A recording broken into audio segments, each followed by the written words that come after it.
We are good to go.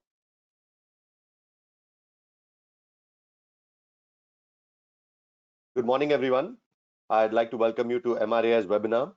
We are very excited and happy to have with us Shri Anurag Singh Thakurji, the Honorable Minister of State for Finance and Corporate Affairs. So thank you so much for giving us your valuable time this morning. There's some burning issues that the recycling industry of India is facing, and we would like to discuss those issues with you. We have a good panel lined up with us today. Each of them will be discussing certain issues. Material Recycling Association of India is the apex body for recyclers, and within that there are all regional associations also. So today our panelists are from Bombay, Delhi, Kolkata, Jamnagar and Ahmedabad. First I'd like to introduce my president of MRAI, Mr. Sanjay Mehta, who will start off this webinar, and then we will bring each panelist on to discuss the issues, and towards the end, sir, we'd like you to collectively give your views and comments on each of the issues that have been raised. So can I please now first invite Mr. Sanjay Mehta, President MRAI. Thank you. Thank you very much, Zain. Good morning and namaskar, everyone. On behalf of the Material Recycling Association of India, I would like to welcome you all to the MRAI's webinar on recycling industry seeking finance ministry support to become Atmanirbhar. At the outset, I would like to thank Honorable Minister of State, Minister of Finance, Shri Anurag Singh Thakurji, to confirm his presence at the webinar as chief guest. Also, I would like to thank all speakers and participants for participating at this webinar. Sir, I would like to give a short introduction of MRAI. Sir, Material Recycling Association of India is about 9 years old association, and it comprises various regional associations from metal, from plastic, paper, e-waste. There are about 1,200 members, and we are providing jobs to almost more than 25 lakh people across India. Recycling of metals means metals and all materials means that whatever the discarded and used of life products are there, we reuse them and make new products out of them. Total productions, like in metals, total productions of steel is approximately 110 million tons. Out of that, we produce from recycling of scrap is about 55 million tons. Like that, in copper, brass, aluminium, zinc, lead, we are having a share of almost 50% of the total productions in India. Sir, we are producing almost 50% of the total productions of metals in India. Like that, we have a share in plastic, paper, and tire, rubbers, e-waste, everything. Sir, in last 8 years, we have met you several times and given you Sanjay, sorry, several issues. We've lost sir's, the video is back. Thank you, sir. Can you hear me, sir? Hear us? Yeah, I can hear you. Yes, go ahead. Yeah, I muted myself. So, yeah, sir. Okay, sir. Sorry. तो sir MRAI sir जितना भी India में जितना भी metals का production है उसमें sir 50% scrap के रूट के थ्रू बनता है, बैलेंस 50% सर प्राइमरी के थ्रू बनता है, जैसे कि आयरन ओर को यूज करके आयरन बनाया जाता है, बॉक्साइट को यूज करके एल्यूमिनियम है, कॉपर कॉन्सेंट को यूज करके कॉपर प्रोडक्शन होता है। ऑलमोस्ट सर हमारी 20,000 इंडस्ट्रीज है ऑल ओवर इंडिया में और 25 लाख लोगों को जॉब प्रोवाइड करती है। Normally sir blue collar jobs हम लोग ज्यादा प्रोवाइड करते हैं। इस लॉकडाउन के अंदर टोटल मुसीबत तो काफी आके खड़ी हुई है इंडस्ट्रीज के साथ में। आप देखेंगे कि लेबर्स चले गए हैं, लोगों के पास में बिजनेस एक्टिविटी नहीं है, प्रोडक्शन नहीं है, ऑटो इंडस्ट्रीज पूरी ठप पड़ी है, कंस्ट्रक्शन इंडस्ट्रीज ठप पड़ी है, तो चारों तरफ मायूसी का वातावरण है।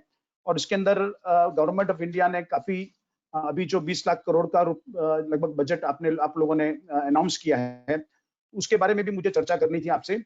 तो वो सब चीजों को लेके हम आपके पास आए कि कुछ इंडस्ट्रीज के काफी इश्यूज हैं ऑल ओवर इंडिया से, क्रॉस इंडिया से हमारे पैनलिस्ट हमारे आपके साथ में जुड़ेंगे और वन बाय वन आपसे सारे क्वेश्चन आपके सामने रखेंगे जो इश्यूज है। हमारी आपसे रिक्वेस्ट है कि आप इसको इश्यूज को सुनिए और गवर्नमेंट के वेरियस डिपार्टमेंट से रिलेटेड इश्यूज है, लेकिन मेनली हमने फाइनेंस से रिलेटेड आपके सामने इश्यूज हम रखने का प्रयास करेंगे। सर, एक तो हम आज की तारीख में एक छोटा सा भाई जैसे कि डीजी शिपिंग और सीबीआईसी और शिपिंग मिनिस्ट्री, हमारी industry totally imports driven industry है, क्योंकि इंडिया के अंदर इतना रॉ मटेरियल मिलता नहीं है, तो हम लोग बाहर से रॉ मटेरियल अपना आयात करते हैं, जिसके अंदर लगभग समझ लीजिए 70% या ओवर 70% हमको एल्यूमिनियम इंपोर्ट करना पड़ता है, ओवर 20% हमको आयरन इंपोर्ट करना पड़ता है, ब्रास और कॉपर भी हमको ओवर 60% इंपोर्ट करना पड़ता है। लास्ट 3 महीने के अंदर जितने भी कंटेनर्स आके यहाँ पर पड़े मार्च, अप्रैल और मई और जून के अंदर, वो सारे क्लियरेंस के अंदर कंट्री लॉकडाउन की वजह से काफी डिटेंशन और डैमेज का नुकसान पड़ा। हमने गवर्नमेंट से गुहार लगाई, गवर्नमेंट ने काफी हमको सपोर्ट किया, मिनिस्ट्री ऑफ शिपिंग ने भी सपोर्ट किया और सीबीआईसी ने भी सपोर्ट किया। सीएफएस का वेवर के लिए उन्होंने सर्कुलर निकाले, मिनिस्ट्री ऑफ शिपिंग ने भी सर्कुलर निकाला कि हमको इनको कंटेनर्स के ऊपर वेवर मिलना चाहिए। कुछ हमको मिनिस्ट्री ऑफ शिपिंग की तरफ से हमको हेल्प मिली और शिपिंग लाइन ने कुछ वेवर दिया, बाकी कुछ लोगों ने वेवर नहीं दिया। सीएफएस ने बिल्कुल वेवर नहीं दिया। हम इसको लेके हम इश्यूज को लेके कि गवर्नमेंट ऑफ इंडिया तो हमको सपोर्ट कर रही है, लेकिन सारे सीएफएस हमको सपोर्ट नहीं कर रहे हैं। हम इसको लेके हम सुप्रीम कोर्ट में गए हुए हैं। हमारी लास्ट हियरिंग अभी 8 जुलाई को है। गवर्नमेंट ऑफ इंडिया की तरफ से अभी तक एफिडेविट फाइल नहीं हुए। हम गवर्नमेंट ऑफ इंडिया को काफी फॉलोअप कर चुके हैं, सीबीआईसी को और शिपिंग लाइन को। मेरी आपसे रिक्वेस्ट है कि आप इसकी तरफ आपका ध्यान आकर्षण करूंगा कि आप जरा एक हो सके तो एक एफिडेविट फाइल कराइए। आपने जो सर्कुलर इशू किए हुए हैं, हम चाहते हैं कि एटलीस्ट वो सुप्रीम कोर्ट में आप कंफर्म करें कि वो वेवर हमको मिलना चाहिए, बिकॉज लॉकडाउन के अंदर हजारों लाखों करोड़ रुपए हम भर चुके हैं शिपिंग लाइन को और सीएफएस को। वो एटलीस्ट हमने सुप्रीम कोर्ट से कहा है कि हमारे कोई कसूर नहीं है। टफेस्ट लॉकडाउन वर्ल्ड ओवर का इंडिया में हुआ है। हम कंटेनर निकाल नहीं सके, बैंकें बंद थी, कोरियर एक्टिविटीज बंद थी, ट्रांसपोर्ट बंद था। तो इसके अंदर हम सुप्रीम कोर्ट से हम गुहार कर रहे हैं कि आप हमको हेल्प कीजिए और ये वेवर हमको दिलाइए, ताकि हम सारे जितने भी हम पैसे भर चुके हैं हमको एक रिफंड मिल सके। सर कुछ इश्यूज मैं आपके सामने रखूंगा। अगर हमको चाइना की तरह हमको सर आगे आना है तो मैन्युफैक्चरिंग एक्टिविटी के अंदर स्पेशली सर की बहुत सारी कंट्रीज है जो बहुत ही लुक्रेटिव पैकेजेस देती है। एक छोटा सा इशू अभी सोशल मीडिया पे काफी वायरल हो रहा है। टेक्नोक्राफ्ट इंडस्ट्रीज है एक जो ऑल ओवर इंडिया में ड्रम क्लोजर बैरल्स बनाती है। उसका एक छोटा सा उदाहरण उसने प्रस्तुत किया है किस तरीके से वो 15 साल पहले चाइना में गया और उसको 6 महीने के अंदर उसने फैक्ट्री चालू कर दी और फैक्ट्री चालू करके अपना प्रोडक्शन भी चालू कर दिया।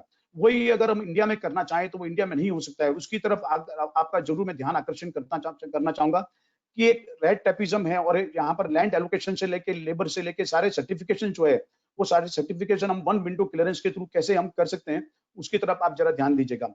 और दूसरे काफी इश्यूज है जैसे कि फाइनेंस रिलेटेड इश्यूज है। After the announcement of the relief package of ₹20 lakh crore by the government, we analyzed that the package did not include the recycling industry with its preview. We therefore request the government to kindly provide a special package to our industry, as many of our industry does not fall under MSME due to the turnover restrictions of 250 crores.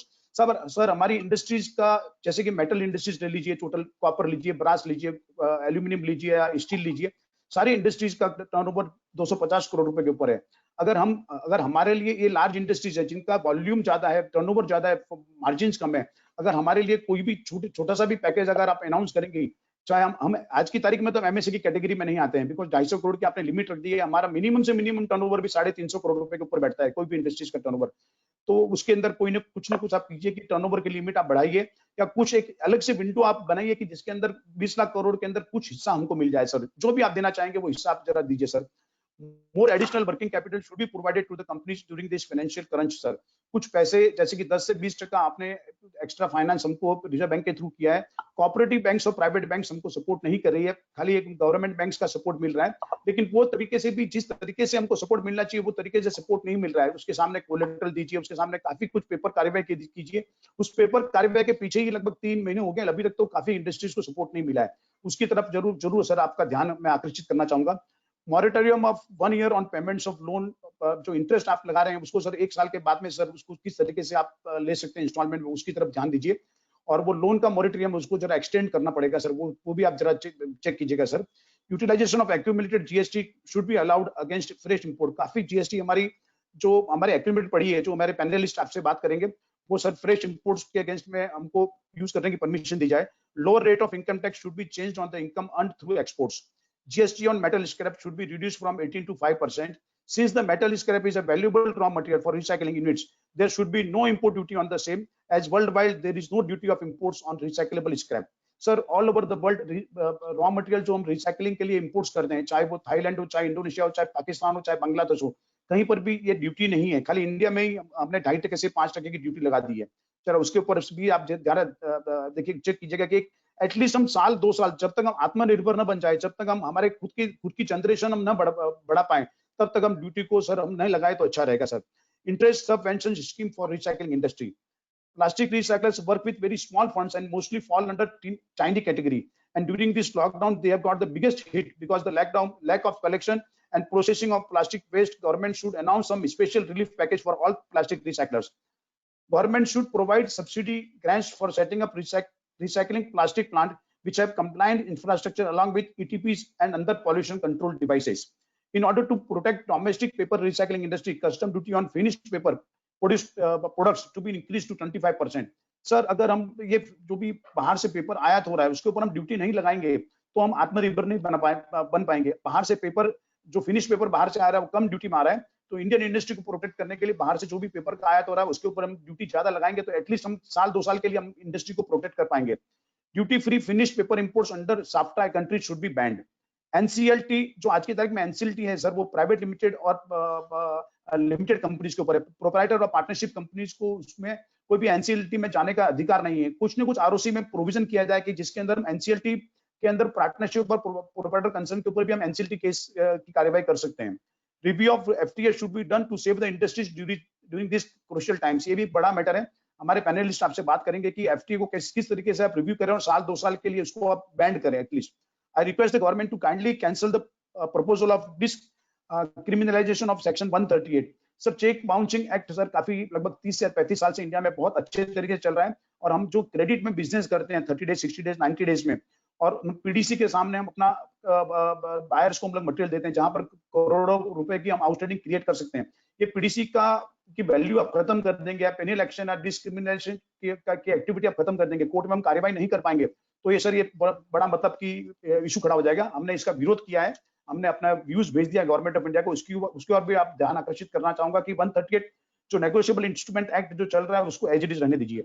Government of India start various infrastructure projects like प्रधानमंत्री आवास योजना.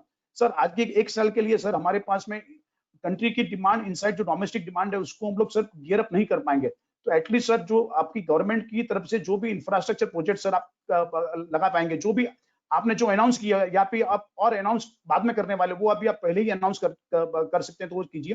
प्रधानमंत्री आवास योजना जो 2022 के दिसंबर तक एक प्रधानमंत्री का सपना है कि हर आदमी के लिए घर आप गवर्नमेंट ऑफ इंडिया प्रोवाइड करेगी, उसको आप एक फास्ट स्पीड पे लेके जा सकते हैं. वो एक प्रधानमंत्री आवास योजना को करने से सीमेंट है और स्टील का और बाकी सारे नॉन फेरस मेटल्स का सारा प्रोडक्शन का मटेरियल हमारा अच्छा खासा कंज्यूम हो जाएगा sir.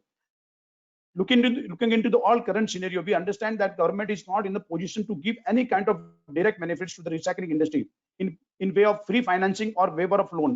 But we request government to implement all the above suggestions as suggested by the panelists, as these are workable solutions and are indirect benefits from the government. Sir, we all need to walk hand in hand for making our country Atmanirbhar. All these the indirect benefits to the industry will not affect government, and recycling industry will also sail through these tough times. I once again thank you very much sir कि आपने ये time निकाला. हमारे पास वक्त कम है इसलिए मैं खुद ज्यादा बात नहीं कर पाऊंगा और मैं अपने पैनलिस्ट को बोलूंगा कि आपसे जो भी अपने इश्यूज है, हमारे ऑल ओवर इंडिया से सारे पैनलिस्ट ज्वाइन हो रहे हैं, उनको मैं बताऊंगा, रिक्वेस्ट करूंगा कि वो आपसे एक एक इश्यूज करके बात करें. And I over to you Jain Athani for invite all panelists one by one. Thank you very much everyone for hearing me out. Thank you. Sure. Thank you, Sanjay bhai.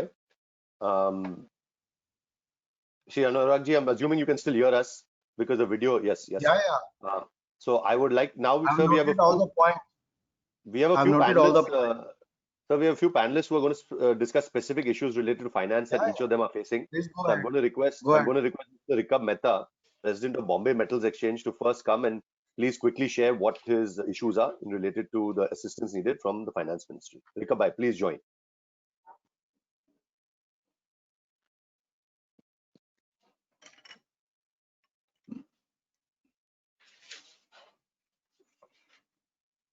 Yes, Rikab bhai, please go ahead.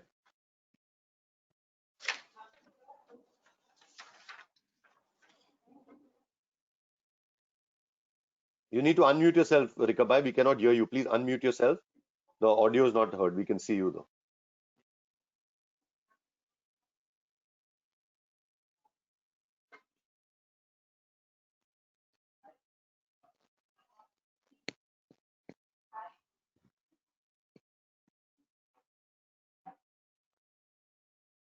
Rikab bhai, please go ahead. We can't hear you. Yes, go ahead. आवाज आ रही है? हाँ जी। जय Bharat sir, मैं रिकब Mehta, president monumental exchange.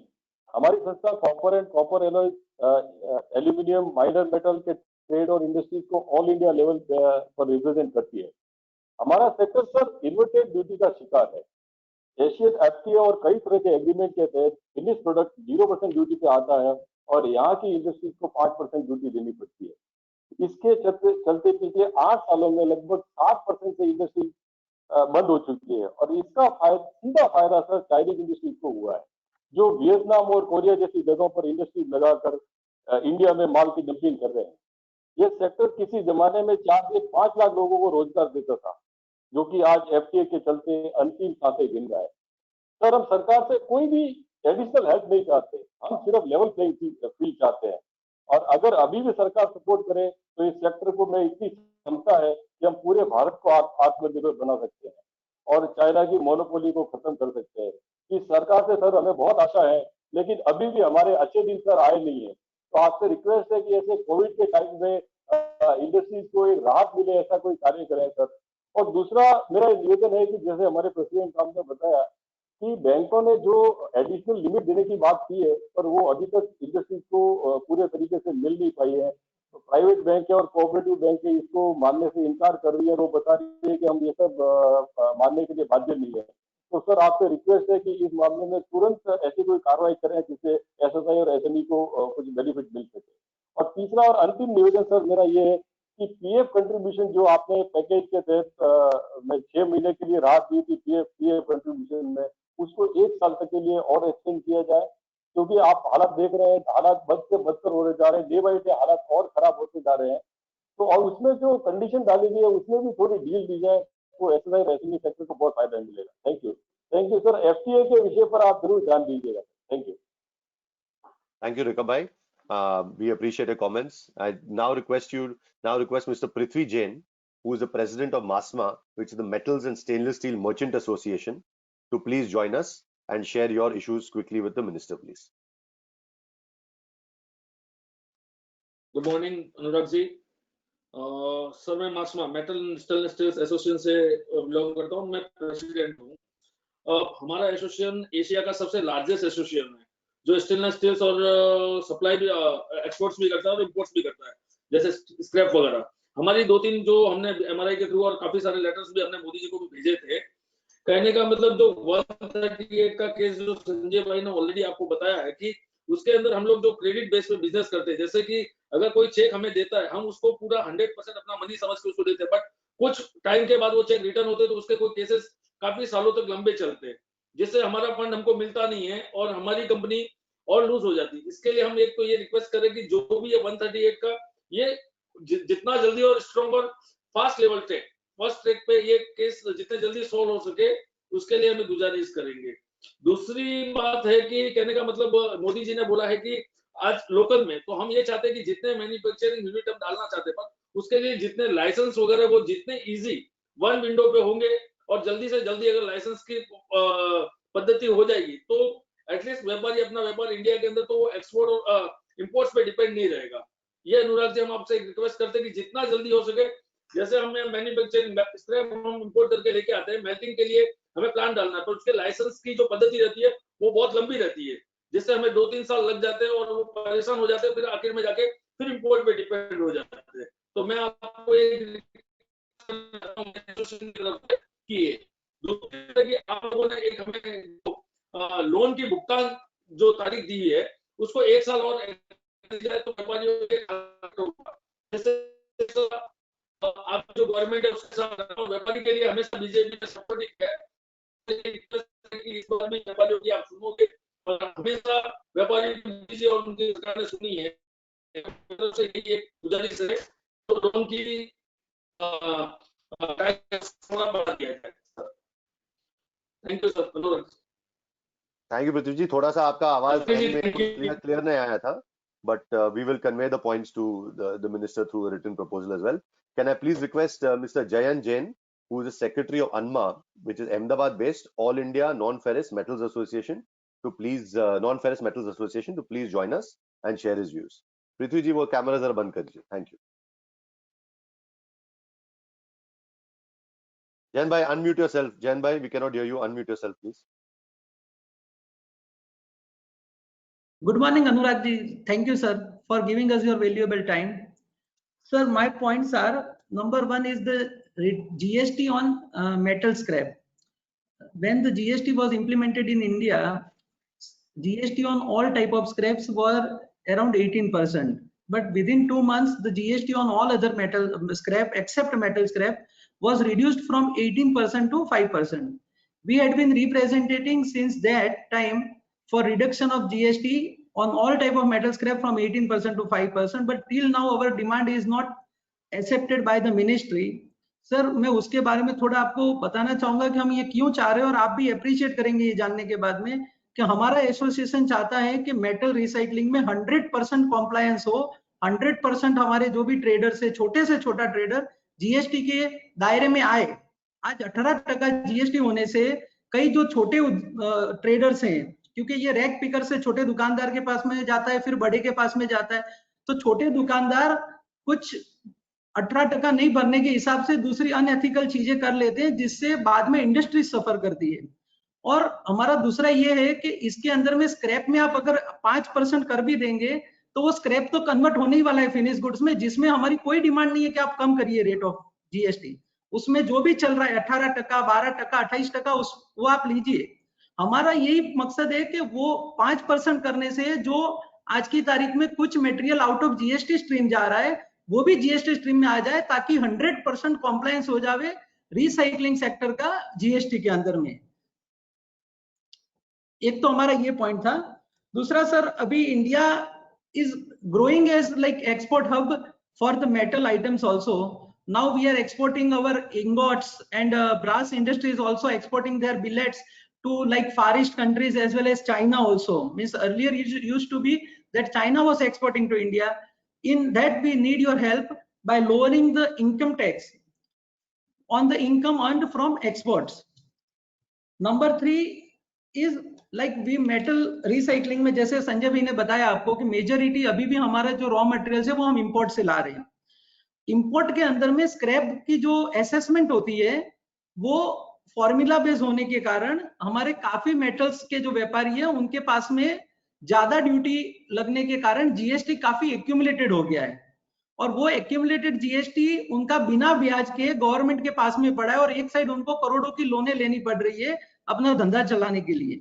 तो ये जो corona का टाइम आया है, जब ऑलरेडी लोगों चारों ओर से मार खा रहे हैं, उसके अंदर में अगर ये जीएसटी जो है हमारा वो हमको रीयूटिलाइज करने का कोई मौका दे दिया जाए, जैसे इंपोर्ट के सामने हम अगर इसको रीयूटिलाइज कर सके तो हमारे लिए एक बहुत बड़ा आशीर्वाद हो जाएगा गवर्नमेंट की तरफ से।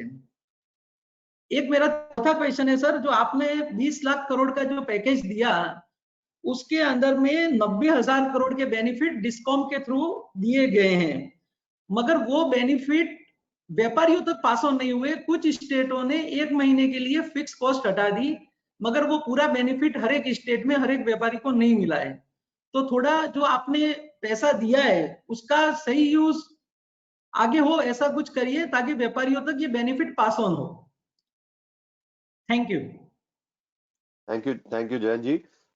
Can I request Mr. Jinesh Shah, who's the executive committee member of Jamnagar Factories Owners Association, to please join us and share his issues. Namaskar, sir. Sir, Jamnagar is known for their brass. Jamnagar में India की requirement का 80% brass component हम supply करते हैं, और most of the units comes under MSME. जो आपने 20 लाख करोड़ के पैकेज में 3 लाख करोड़ एमएसएमई के लिए रखे हैं, जामनगर के ऑलमोस्ट काफी यूनिट को इसका बेनिफिट मिला है। खास करके उसके लिए जामनगर की पूरी इंडस्ट्रीज की ओर से मैं भारत सरकार का बहुत धन्यवाद करना चाहता हूँ। सर, ये कोरोना की जो आफत आई है हमारे देश में, उसको निपटने के लिए सरकार ने बहुत इनोवेटिव आइडिया लगाया है आत्मनिर्भर का। तो आत्मनिर्भर बनाने की ओर मैं कुछ सुझाव रखना चाहूंगा हमारे इतने सालों के एक्सपीरियंस के बाद। सर, मेटल स्क्रैप, अगर आत्मनिर्भर बनना है तो मेटल स्क्रैप जो मैन्युफैक्चरिंग के लिए यूज होता है उसके ऊपर कई मेटल स्क्रैप में 2.5% ड्यूटी है, कहीं में 5% है। लेकिन हम जो कंट्री डेवलप हो चुके हैं उनकी हिस्ट्री देखें तो रॉ मटेरियल के ऊपर कहीं ड्यूटी नहीं है, और ये अगर हम हटा सके तो यहाँ काफी मैन्युफैक्चरिंग एक्टिविटीज बढ़ेगी। और एक जो एफटीए का इश्यू चल रहा है कि मलेशिया जैसे देश से तैयार माल आता है वो फ्री में इंपोर्ट करते हैं स्क्रैप, और इंडिया को फ्री में एक्सपोर्ट करते हैं, जबकि हम 2.5 या 5% ड्यूटी भर के रॉ मटेरियल लाते हैं, उसके सामने कॉम्पीट करना पड़ता है। तो इन स्टेप से दोनों स्टेप्स क्लियर हो जाएंगे। सर मेरा एक दूसरा सुझाव है, अभी स्क्रैप के ऊपर एक टीसीएस लग रहा है। ओरिजिनल टीसीएस इंट्रोड्यूस हुआ था जंगल के जो ठेकेदार थे, जो अनरजिस्टर्ड थे, उनके लिए, उसको टैक्स नेट में लाने के लिए। आज जब जीएसटी आने के बाद ऑलमोस्ट 80, 90, 95% लोग नेट के अंदर आ चुके हैं, तो उस टाइम अगर हम इसको एबोलिश करेंगे तो काफी मदद मिलेगी। जब भी हमने रिप्रेजेंटेशन किया नॉर्थ ब्लॉक में, तो वहां सीबीडीटी के ऑफिसरों ने ये स्टैंड लिया कि गवर्नमेंट को 5,000 करोड़ 6,000 करोड़ की इनकम है। एक्चुअली इनकम नहीं है, ये टैक्स नहीं है, टैक्स इन एडवांस है। सपोज हम कमाते हैं तो हम एडवांस इनकम टैक्स भी भर देंगे, तो ये पैसा ब्लॉक करने का कोई फायदा नहीं है। आज गवर्नमेंट जब लिक्विडिटी बिजनेसमैन के हाथों में रखना चाहती है, तो एक बहुत बड़ा कदम होगा कि अगर आप टीसीएस को एबोलिश करो तो वो पैसा हमारे हाथ में रहेगा और हम बड़ा बिजनेस करेंगे, और उससे आपको इनडायरेक्ट वे में काफी ड्यूटी मिलेगी। सर तीसरा मेरा एक क्वेश्चन है कि जो बैंकों ने दिया है, जामनगर अच्छा खासा कवर हो चुका है, लेकिन जिसकी लिमिट 25 करोड़ से ऊपर है, उन सब के भी बैंकों में कोलैटरल सिक्योरिटी तो है। अगर बैंकों उनको भी 20%, भले मैं नहीं चाहता कि गारंटी के अंदर दे या कंसेशन रेट से दे, जो उसकी नॉर्मल रेट है, लेकिन 20% लिक्विडिटी उसको मिले, तो बैंकों को भी बड़ा बिजनेस मिलेगा। और गवर्नमेंट जो चाहती है कि मार्केट में लिक्विडिटी फ्लड करो, परचेसिंग पावर बढ़ाओ, उसको एक बढ़ावा मिलेगा, तो ये करने जैसा है। प्लस अभी एक पैनलिस्ट ने बताया कि प्राइवेट बैंक और कोऑपरेटिव बैंकों, उसको भी सरकार की ओर से कोई आदेश दिया जाए कि वो भी अपने क्लाइंट को ये बेनिफिट ट्रांसफर करे। और साथ में एक कैप होनी चाहिए हायर इंटरेस्ट रेट की। कई बैंकों कोई किसी का कोई रेशियो खराब होता है तो बहुत अनाप शनाप, खास करके प्राइवेट बैंकों इंटरेस्ट जो लेती है उसके ऊपर एक मैक्सिमम कैप होनी चाहिए। ऐसा मेरा एक सुझाव है सर। चौथा मेरा एक क्वेश्चन है कि हम जैसे आगे पैनलिस्ट ने बताया कि पहले चाइना से जो यहाँ इंपोर्ट होता था, अभी हम चाइना को एक्सपोर्ट करने लगे, जामनगर भी उसमें है। MEIS स्कीम, उसकी जो कॉम्प्लिकेशन है, जामनगर की छोटी इंडस्ट्रीज, MSME और रिसाइकलिंग इंडस्ट्रीज वाले उसकी फॉर्मेलिटी पूरी नहीं कर पाते हैं। तो अगर कॉमर्स मिनिस्ट्री के साथ कोलैबोरेशन में आप MEIS स्कीम को ऑटोमेटिक रूट पे डालो कि रिसाइकलिंग इंडस्ट्रीज से और MSME सेक्टर से बनी हुई कोई भी चीज एक्सपोर्ट हो, उसको MEIS में ऑटोमेटिक कन्वर्ट हो जाए, तो ये बहुत बड़ा हेल्प हमारी इंडस्ट्रीज को मिलेगा। सर ये मेरे सुझाव है, आप इसके ऊपर गौर करें। तो हम लोग साथ मिलकर, सिर्फ गवर्नमेंट के अनाउंसमेंट से नहीं होगा, सिर्फ हमारे प्रयत्न से नहीं होगा, लेकिन आत्मनिर्भर ही उपाय है कोरोना की इफेक्ट से बाहर आने का। तो हम सब मिलकर ये सब करें। धन्यवाद sir. Thank you. Our last two panelists will quickly share their concerns as well. Can I please request Mr. Navneet Chadda, Director of MRI from Delhi, to please quickly just share the issues. Namaskar Anurag ji, मैं Navneet Chadda. Sir, first of all, I thank you very much for giving your valuable time to our industry. We appreciate it. Sir, the points which I wanted to raise is primarily number one, the issue is related to valuation of imported scrap. At times, sir, when the importers are importing the scrap metal, Custom Department is enhancing the values and charging a higher rate of duty. Sir, this results in accumulation of GST and requirement of additional working capitals by importers. तो sir ये थोड़ा सा आपका ध्यान इस तरफ आकर्षित करना चाहेंगे कि वैल्यूएशन हमारी सर डिक्लेयर्ड वैल्यूएशन पे ही होना चाहिए of imported car. Sir number second पे हमारा जो इशू है that is GST on ocean freight. Sir GST on ocean freight is asked to be paid by importers as a service provider. Sir, इस case में ocean freight is already included in the sales price when we buy goods on CNF basis. So this will lead to double taxation, sir. So, sir, GST should not be charged by RCM from importers, sir. This is point number two. Then we have another point, sir. Point number 3. Sir, the commission earned by indenters. Sir, primarily in India, the scrap is bought and sold through agents who are called indenters. And sir, the commission, indenting commission is already included in the sales price and is given by foreign suppliers to Indian brokers or indenters. Sir, the duty is already paid at the time of imports. So, sir, a commission earned by indenters should be out of the purview of GST, sir. And the last point is, sir, the issue of NOC required by customs. Sir, at times, few importers, due to any circumstances, are not able to clear their consignments from customs. That time, if an alternate sale is made, the customs asked for an NOC to change the manifest, sir. Sir, the NOC is not required by law, but it's a practice. So I think, sir, this should be abolished. The department is only concerned with the collection of import duties and GST, sir, which the second buyer will also pay. So, sir, this NOC should be abolished. Thank you very much, sir. Please look into these points. Thank you. We really appreciate your time. Thank you. Thank you, Navneet ji. Our last panelist, can I please request Mr. Jay Podar, who is the secretary of the Eastern chapter of MRA from Kolkata, to share his concerns. नमस्कार अनुराग सिंह ठाकुर जी, मैं जय पोद्दार कलकत्ता से बोल रहा हूँ। सर्वप्रथम मैं आपका ध्यान आकर्षित करना चाहता हूँ जो हमारे प्रेसिडेंट श्री संजय मेहता जी ने उठाया। Sir, during this Covid times हमारे लाखों कंटेनर आके मुंह पे खड़े हुए एंड लॉकडाउन के कारण से हम लोग उस कंटेनर को नहीं छुड़ाने पाए। कंटेनर कंपनियों ने और CFS और ICD ने काफी हम लोगों पर डैमेज और डिटेंशन चार्ज किया। उसके कारण से आज स्थिति ये है कि हजारों इंडस्ट्रियां डिटेंशन और डैमेज भरते भरते आज वो बंद होने के कगार पे आ गई हैं, क्योंकि उनका सारा पैसा डिटेंशन और डैमेज में या काफी पैसा डिटेंशन और डैमेज में चला गया। MRI ने उसके ऊपर एक स्टैंड लेते हुए सुप्रीम कोर्ट में रिट फाइल की।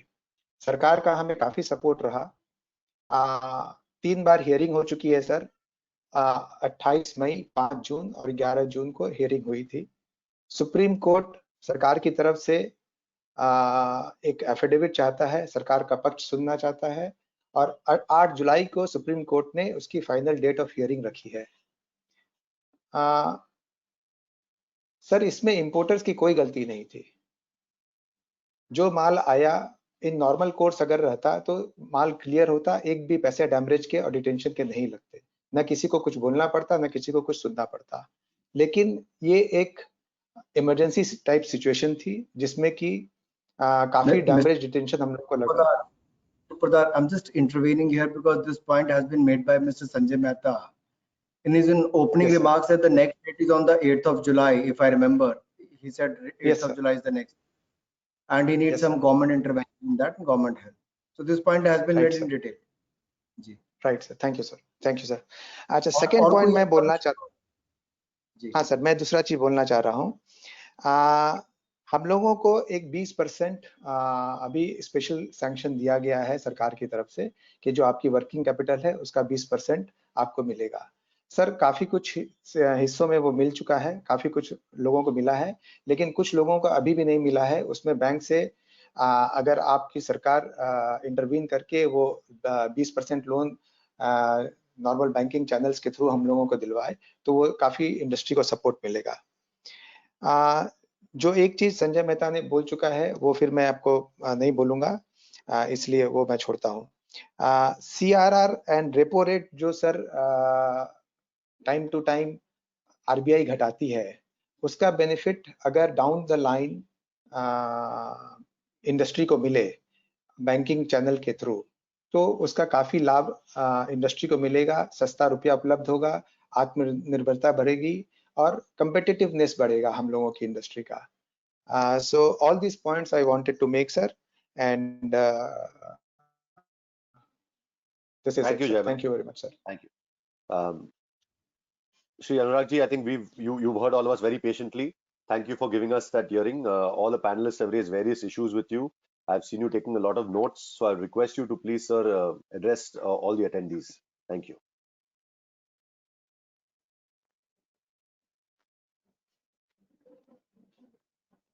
Mr. Nathani.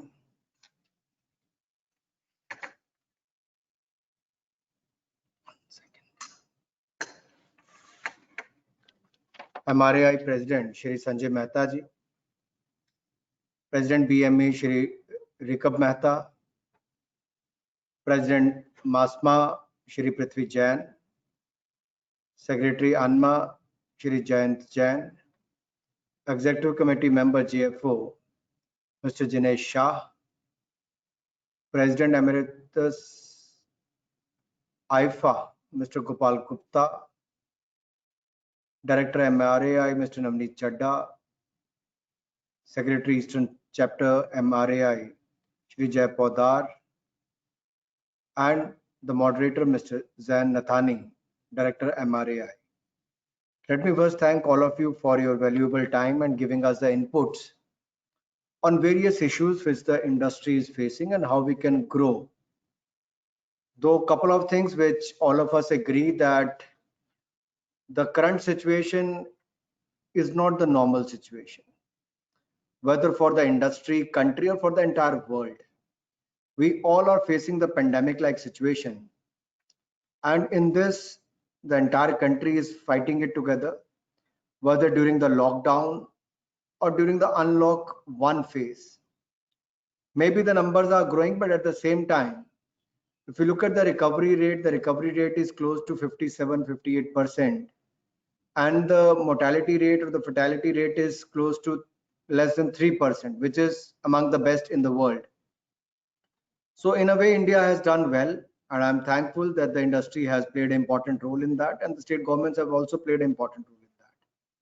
Now, during this time, what all of us have faced is, for example, importers like you, who have a lot of shipments, who have still stuck at the ports or maybe stuck in the last 3 months, whereas the situation was that you were unable to clear those containers because the banks and the logistics services were shut in a way. And even if you would have released your containers, there was no takers, no industry was ready to take that. Am I right? So you were also in a fix.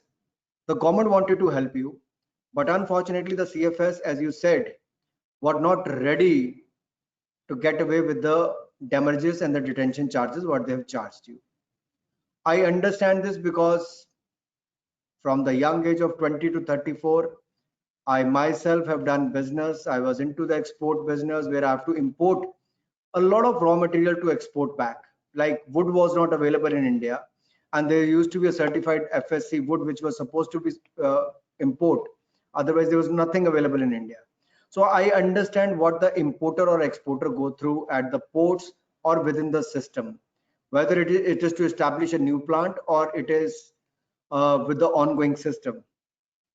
So as far as the 8th July, your case is concerned, on this webinar, on record, I won't be able to say anything, but all I can say is the government understand your issue. And if you recall, many officers within the government and the ministers have also agreed with the viewpoint to an extent with the MRAI as well. So hopefully, I believe that everything will go well. The next issue was of the negotiation instrument. Here he wanted to say that this should not go away because this is the only thing where they give you a check which may be to be credited about a couple of months back. So on lieu of that, you give them credit or give them material.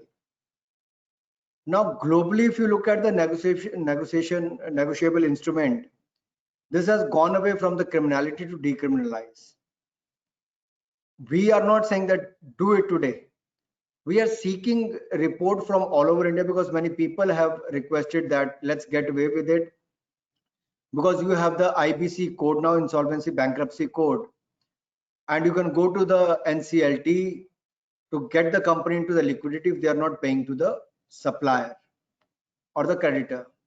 So that is one area which IBC, if you look at, you have 44% recovery, which is double the time more than SARFAESI or the DRT procedures. So in a way that has been very successful. Import duty, you said, should be waived off from 2.5% to 5% to nil, so that the raw material is cheaper for the Indian export houses, and our export should grow and value should be added to our products. I have put it my way because that is how I feel personally, that if the raw material is cheaper, our industry can create more jobs in the country. For example, if your aluminium is coming, then the finished product of the aluminium will give a lot of employment to a lot of people, because you import close to 70% of the aluminium. But we have to see a balance how your local raw material provider should also survive and sustain, so that you should not 100% depend on imports. So that is also to be seen. In the longer run, what should be the policy, how you can create balance among both. So I'm taking that point from you. Partnership, you said, you Sanjay ji ने कहा कि उसको partnership concerns को, proprietors को, उसको भी NCLT में लाना चाहिए। देखिए, शुरुआत में बहुत सारे केसेस हमने उम्मीद नहीं की थी जितने आएंगे, उससे ज्यादा आए और उसमें आपको सफलता भी मिली। अब इसके साथ साथ हम इनके बेंचेस और इनकी स्ट्रेंथ जजेस की बढ़ाते चले जा रहे हैं ताकि न्याय मिलने में जल्दी हो। आज भी भारत का दुनिया में 163वां नंबर है न्याय मिलने में। So justice delayed is justice denied. So एक तरह से तो यह है कि अक्षम न्याय अन्याय के बराबर है। तो पहले तो यह कि हमें अपने सिस्टम को और बेहतर करना होगा कि लोगों को जल्दी न्याय मिल पाए। हम अक्षम से सक्षम की ओर कैसे जाएं, इनएफिशिएंट से एफिशिएंट जुडिशियल सिस्टम की ओर कैसे जाएं, हमें उस और काम करने की आवश्यकता है। और मुझे लगता है उस दिशा में ही शायद ये कदम सोचा गया था कि नेगोशिएबल इंस्ट्रूमेंट वाले इशू को हटाकर अगर मुकदमे कम होते हैं और एनसीएलटी में उसको जल्दी आपको लाभ मिल पाता है, उसकी कंपनी एक तरह से एक चेक के अगेंस्ट आप उसको कुछ हद तक पेनलाइज कर पाओगे। अगर उसके लेंडर्स जो हैं उसको एनसीएलटी में लेते हैं तो उसकी कंपनी चले जाती है, तो दूसरा पक्ष वो भी देखने वाला है। अब मैं इसमें ज्यादा विस्तार में नहीं जाऊंगा, कभी फिर अलग से बात कर लेंगे। दूसरा, रिकब मेहता ने कहा कि बैंकों से पैसा मिले। मैं एक निवेदन आपसे करना चाहता हूं, कोई स्पेसिफिक उदाहरण है तो निश्चित तौर पर लिख कर दीजिए। मात्र 3 हफ्ते में 97,000 करोड़ रुपए से ज्यादा पैसा प्राइवेट और पब्लिक सेक्टर बैंक ने दिया है। इनमें से 58,000 करोड़ के लगभग पब्लिक सेक्टर बैंक्स ने, तो 36 से 37,000 करोड़ रुपए के लगभग प्राइवेट सेक्टर बैंक्स ने दिया। और ये सैंक्शन है, और अगर इसमें से आप डिस्पर्स देखेंगे तो लगभग इसमें से 50,000 करोड़ से ज्यादा डिस्पर्स भी हो चुका है। कुल आपको 3 लाख करोड़ रुपए इसमें देना है। अगर कहीं पर दिक्कत आ रही है तो आप निश्चित तौर पर उस ब्रांच का नाम लिखकर भेजिए कहां पर आपको मना किया गया, पहली बात ये। दूसरा, आपने कहा कि इसमें आपके व्यापारियों को ज्यादा लाभ नहीं मिला जिनकी 350-400 करोड़ रुपए टर्नओवर है। तो कोविड-19 के चलते 10% जो शुरुआत में दिया गया उसमें भी आपको फायदा मिला। एक तो वो देखना चाहिए। 10% तो बैंकों को उसी समय कह दिया था देने के लिए। दूसरा, मेरा मानना है कि और कैसे, जो हम सीआरआर की अंत में बात कही गई कि रेपो रेट कम करते हैं, तो आप देखिए पिछले साल 625 बेसिस पॉइंट था जनवरी 2019 में, जो कम करके 400 बेसिस पॉइंट रह गया। आरबीआई ने कम किया। अब आप कहेंगे बैंकों ने एकदम से कम क्यों नहीं कर दिया? अगर बैंकों को अपने ब्याज पे पैसा कभी 7-8% से पहले दे रखा है, वो एकदम से आज 4% आएगा तो जिसने एफडी कराई वो थोड़ी अपना कम करने के लिए मानेगा। तो बैंकों को भी उसको बैलेंस करते करते आहिस्ता आहिस्ता नीचे आना पड़ता है। They have to look at that position also. ऐसा नहीं है कम नहीं हुआ, बैंकों ने भी कम किया है। एसबीआई सबसे पहले करता है, बाकी बैंक भी उसको आहिस्ता आहिस्ता फॉलो करते हैं। इसमें और सुधार कैसे हो, इस दिशा में हम लोग देख रहे हैं और निरंतर हम इसमें बैठक कर रहे हैं। कितनी लेंडिंग बैंकों से हो रही है, हम प्रतिदिन उसका आंकड़ा लेते हैं। एमएसएमई को कितना किया, लार्ज को कितना किया, मीडियम को कितना किया, इसमें हम लोग रोज की रोज रिपोर्टिंग ले रहे हैं। पीएफ कंट्रीब्यूशन की बात आपने कही, देखिए मेरा गिला एक इंडस्ट्री से जरूर रहता है। मांगने की बात हम इंडस्ट्री में सबसे पहले करते हैं। केवल आप में से जिनेश शाह जी ने आकर एक व्यक्ति जिन्होंने सरकार का धन्यवाद किया कि आपकी इन 1-2 पॉलिसी से इंडस्ट्री को लाभ मिला।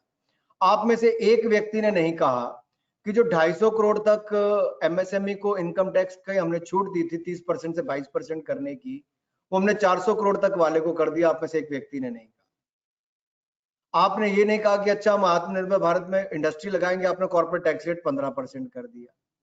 आप मुझे फिर कहते कि हाँ इसके साथ साथ अब आप जीएसटी और बिजली को भी, जीएसटी में बिजली और पेट्रोलियम और गैस को भी ले आइए ताकि हमें ऑफसेट ज्यादा मिल सके, हम इसका लाभ ले सके और निरंतर एक जैसे दाम बिजली के देश भर में मिल सके, तब तो मैं मानता।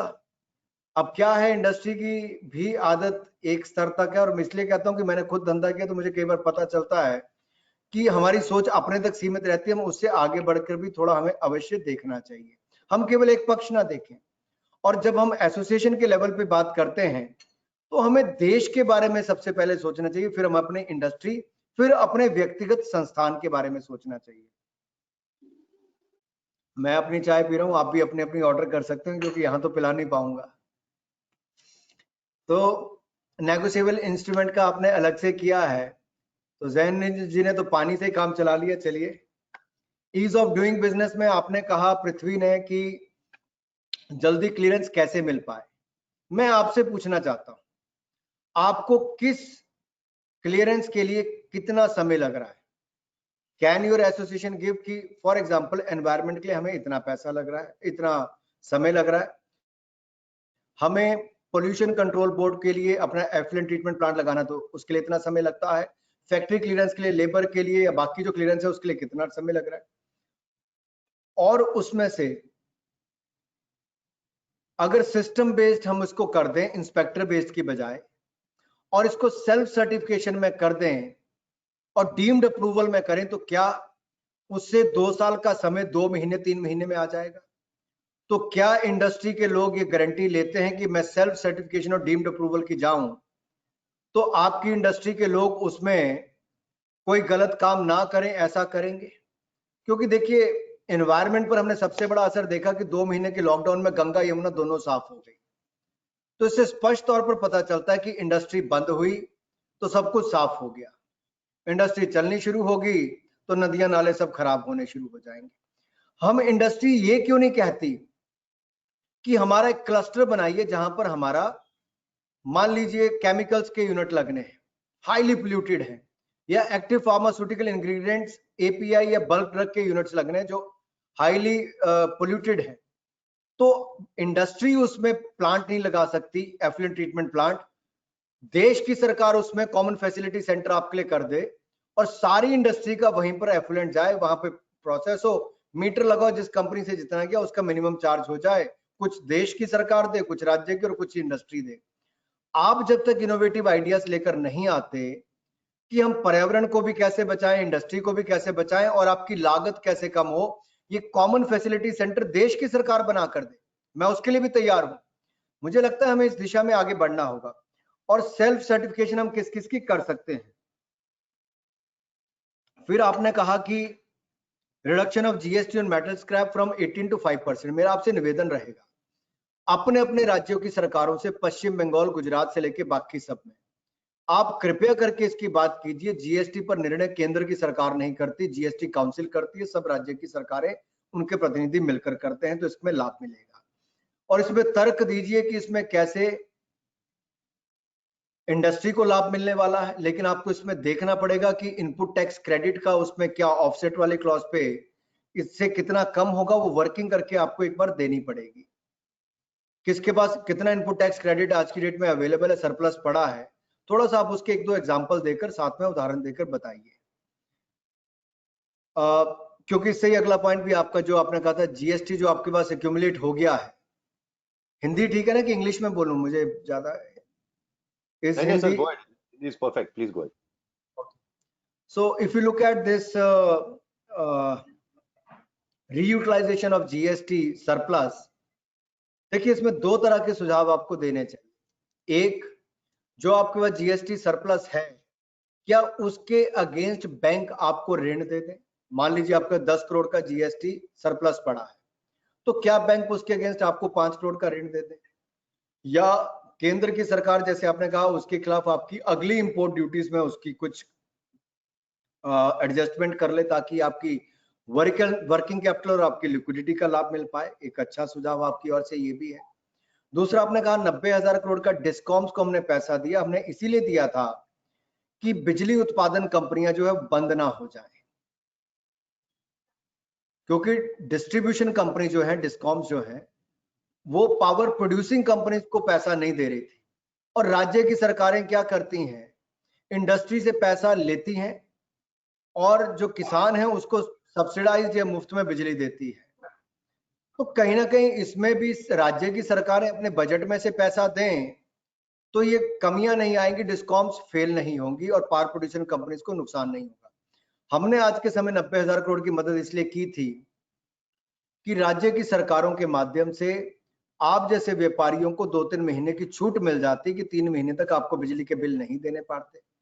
जो मिनिमम चार्जेस भी लगते हैं उसको भी विलंब 2-3 महीने तक किया जाता और राज्य की सरकारें, और हमने राज्य की सरकारों का FRBM लिमिट 3% से बढ़ाकर 5% कर दिया कि 4.25 लाख करोड़ रुपया इस साल वो ज्यादा रेज कर पाएंगे। वेज एंड मीन्स एडवांसेस को हमने इनका 60% ज्यादा कर दिया है, यानी कि अगर 1,000 करोड़ लेते तो 1,600 करोड़ रुपए आप ले सकते हैं।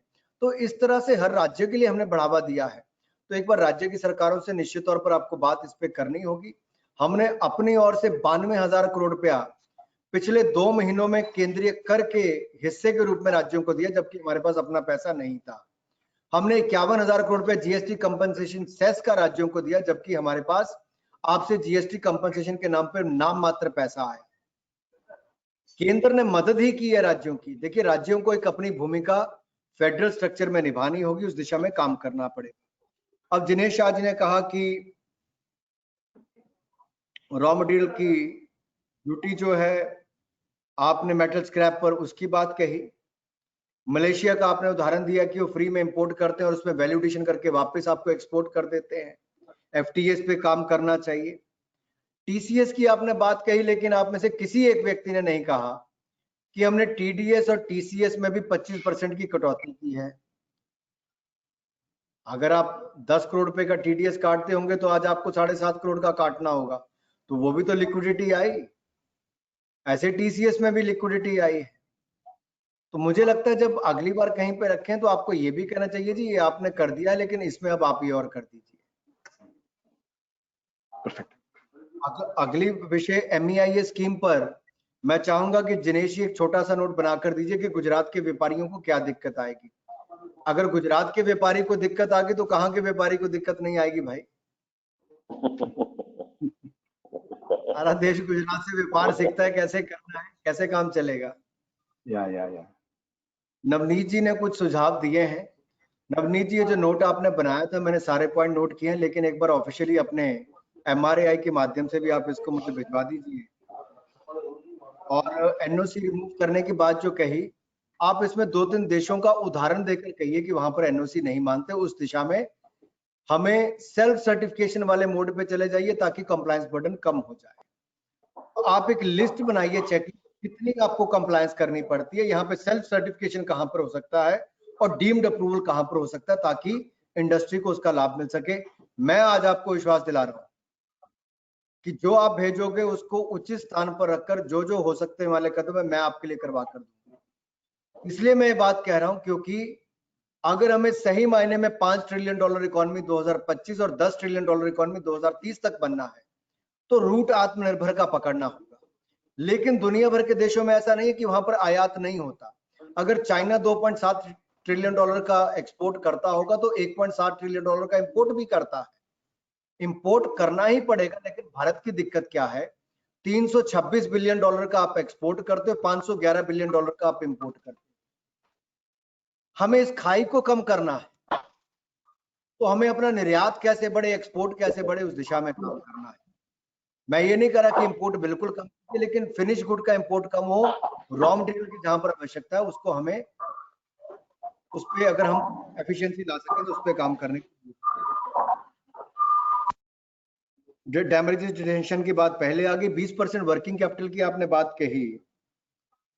मेरा फिर एक बार निवेदन, अगर आप में से किसी को कोई दिक्कत आ रही है, अगर आप में से किसी को कोई दिक्कत आ रही है तो कृपया करके उसमें बताइए किस बैंक में दिक्कत है, स्पेसिफिक केसेस भेजिए, हम लोग उनसे बात करेंगे। CRR की बात मैंने पहले आपसे ले ली, सारे विषय मैंने आपके एक एक नोट करके कर दिए, कोई रह गया होगा तो उसके लिए आप मुझे क्षमा करेंगे। कोई मैं ना कह सका हूँ। बाकी मैंने अपनी ओर से सारे विषय लेने का प्रयास किया है। आपका बहुत बहुत धन्यवाद। Thank you. Sanjay bhai, I think just concluding remarks, you would मैंने like कोई to say anything? भाषण देने का प्रयास नहीं किया। जो आपने बात कही मैंने उसी विषय तक अपनी बात को सीमित रखा। सही बात sir, we've taken all the points down हालांकि मैं and कोई Sanjay bhai just conclude. अर्थशास्त्री नहीं हूँ, मैं अर्थशास्त्री नहीं हूँ, इकोनॉमिस्ट नहीं हूँ, लेकिन जो आपने विषय उठाए मैंने उनका उत्तर देने का प्रयास किया। नहीं, thank you very much sir. मुझे खाली आपका एक 30 सेकंड का समय और लूंगा सर। हमने नेशनल रिसाइकलिंग पॉलिसी लगभग 2018 में नीति आयोग के थ्रू चालू किया था, अमिताभ कांत साहब की अध्यक्षता में और नीति आयोग मेंबर्स की अध्यक्षता में। वो रिसाइकलिंग पॉलिसी हमने एक बेस्ट प्रैक्टिसेस का सेमिनार भी किया, वर्ल्ड ओवर से सारे रिसाइकलर्स के एसोसिएशन को बुलाया और 12 कंट्री से लोग आए और उन्होंने बेस्ट प्रैक्टिसेस उन्होंने नीति आयोग के सामने और सारे गवर्नमेंट के डिपार्टमेंट से उनके सामने शोकेस की। वो ड्राफ्ट भी तैयार होकर पड़ा है, पीएमओ के पास गया, उसके बाद में वो क्या हुआ मुझे मालूम नहीं है। हमारी दिक्कत क्या है सर, जितने इश्यूज आपने आज सुने हैं, अलग अलग मिनिस्ट्री से संबंधित भी इशू थे। एक रिसाइकलिंग के अंदर प्लास्टिक है, पेपर है, मेटल है, ई वेस्ट है, ऑयल है, क्या बोलते हैं, वाटर भी है, कंस्ट्रक्शन डेमोलेशन भी है, तो सारी की सारी चीज आती है। हमारा क्या, एक इलेक्ट्रॉनिक मिनिस्ट्री हो, केमिकल मिनिस्ट्री हो तो केमिकल मिनिस्ट्री में चले जाएगा, इलेक्ट्रॉनिक्स हो तो इलेक्ट्रॉनिक्स में चले जाएगा। हमारा एक रिसाइकलिंग की दिक्कत क्या है, एक ऑफिसर, एक बंदा अगर हमको मिल जाए गवर्नमेंट के अंदर जो हमारे इश्यूज को सुने। आज हम 10 साल से दर दर भटकते हैं। देखिए, हम फाइनेंस में जाते हैं, कॉमर्स में जाते हैं, अलग अलग डिपार्टमेंट हम घूमते रहते हैं। मेरी आपसे एक ही दिक्कत है, मैं जहां कहीं भी जाता हूं, आपके दिल्ली आता हूं तो मैं एक ही रिक्वेस्ट करता हूं, मुझे हमको एक मिनिस्टर दे दीजिए जो हमारे इश्यूज को दिन रात अच्छी तरह से सुने। और एटलीस्ट एक इंडस्ट्री, प्रॉमिसिंग इंडस्ट्री है सर, एक $600 बिलियन का वर्ल्ड ओवर में बिजनेस करती है सर रिसाइकलिंग इंडस्ट्री। इंडिया में अभी तक उसको एक मतलब एक प्रमोशन नहीं मिला है। इसको आप एक एटलीस्ट कोई भी एक ऑफिसर होगा, कोई भी एक ब्यूरोक्रेट होगा तो प्रमोट कर सकता है कि इंडस्ट्री को। बहुत सारे जॉब क्रिएट हो सकते हैं, बहुत सारी वैल्यूएबल थिंग्स इसमें ऐड हो सकती है। मैं एक छोटा उदाहरण दूंगा, मैंने एक ई-वेस्ट की फैक्ट्री अभी बेंगलुरु में लगाने का प्रयास किया। 1.5 साल से सर मेरे लाइसेंसेस अभी तक इकट्ठे नहीं हो पाए हैं। आप बिलीव कीजिए, ट्रस्ट कीजिए, अभी हमारी लेड इंडस्ट्री है इंडिया में, हमारी उनकी साल भर से तो मीटिंग्स नहीं हुई है लेड की, उनके लाइसेंसेस एक्सटेंशन नहीं हुए हैं। तो दिक्कतें हैं सर हमारी इंडस्ट्रीज में। हमको साथ में मिलजुल के, आपसे साथ में मिलजुल के हमको आगे बढ़ना पड़ेगा। कुछ न कुछ ऐसे इस तरीके से हमको कुछ रास्ते निर्माण करने पड़ेंगे कि जिसके अंदर इंडस्ट्री को दिक्कत नहीं हो, आपको दिक्कत नहीं हो और एक स्मूथ प्रोडक्शन हो। हम चाइना से हम आगे जा सकते हैं, इतनी कैपेबिलिटी हमारे सबके अंदर है, लेकिन उसके अंदर सर हमको गवर्नमेंट का सपोर्ट चाहिए। उसके अंदर हमको भी 100% आगे आना पड़ेगा आपके साथ में कि किस तरीके से किया जाए। मुझे एक प्रॉपर सर, एक जैसे कि हमने जो रिसाइकलिंग पॉलिसी बनाई तो उन्होंने, नीति आयोग ने सर, उसका उद्देश्य था कि वो डीपीआईटी के अंडर में दे दे ताकि एक प्रॉपर तरीके से हो। 2 साल से सर वो ठंडे बस्ते में पड़ा है सर, उसको कोई ना कोई आगे लेके जाएगा तो बहुत अच्छी मेहरबानी होगी सर। प्लीज सर, एक यही मुझे शॉर्ट में बात करनी थी, please sir. Thank you. Anurag ji, one last point. Actually, Mr. Rikab Mehta, who was presented earlier, he has just requested कि भाई उनका FTA का example which he had given, उस पर थोड़ा if you can actually also please provide your views. उन्होंने क्या example दिया कि for example if you're importing aluminum ingots from the Far East which are in the FTA countries, उस पर it is duty free. But for aluminum ingot manufacturers in India, if they are using aluminum scrap as a raw material, they have to pay 5% duty on it. So it is the inverted duty structure that is there. तो उस पर थोड़ा please आपका ministry को ध्यान देना पड़ेगा। It is hurting the Indian domestic manufacturers who are not being competitive enough. तो उसके लिए लेवल प्लेइंग फील्ड का थोड़ा सा इंपॉर्टेंस है, जरूरत है प्लीज। मेरा इस पे आपसे एक निवेदन रहेगा। आज हम कहते हैं कि हमारा इंडियन मैन्युफैक्चरर उस पे कॉम्पिटिटिव नहीं है। कब हो सकता है आप एक उसके ऊपर करके दीजिए, 3 साल 5 साल, कब तक हमें सिस्टम को बदलाव करने की आवश्यकता है ताकि भारत सरकार एक निर्णय ले कि 5 साल के लिए चलो जी हम इसको आत्मनिर्भर करने का मौका देते हैं लोकल इंडस्ट्री को, तब तक ये ड्यूटी स्ट्रक्चर रहेगा। कितना अंतर है, कम से कम उसकी वर्किंग करके दीजिए। ऐसा है कि एक और हमारा जो वैल्यू ऐड करने वाली इंडस्ट्री है उसको रॉ मटेरियल महंगा मिलता तो सस्ते के लिए जाएगा। अल्टीमेटली उसको तो फिनिश प्रोडक्ट अगर कंपिटिटिव होगा तभी बेच पाएगा। तो इसमें दोनों तरफ से दिक्कत है। मैं इसमें आपसे सुझाव मांगता हूं, एग्जाम्पल कोट करके दीजिए कि आज ये परिस्थिति है, हम 5 साल के लिए ये पॉलिसी लेकर चलते हैं तो इसमें हमारी होम ग्रोन इंडस्ट्री को भी ऐसे लाभ मिलेगा और इंपोर्ट ऐसे कम होगी। आप दीजिए उसका बना के, मैं तो पहले कह रहा हूं आपको। श्योर सर, जहां पे आपको ऐसा लगता है आप उस पर दीजिए, उदाहरण के साथ दीजिए कि हमें 3 साल 5 साल हैंड होल्डिंग चाहिए जी, हम उसके बाद आप जो मर्जी चेंज कर दें। No problem sir. Thank you so much for your time. बहुत धन्यवाद सर, बहुत धन्यवाद। आपने सर एक लगभग 50 मिनट 1 घंटे का समय दिया और सबको सुना सर, और हम डिटेल्स के अंदर आपको डिटेल के अंदर प्रेजेंटेशन देंगे। बहुत बहुत धन्यवाद सर, आपने सर एक कोविड के अंदर सिचुएशन के अंदर आपने हमको सब सुना। Thank you very much sir, so nice. धन्यवाद। धन्यवाद sir, thank you. Thank you.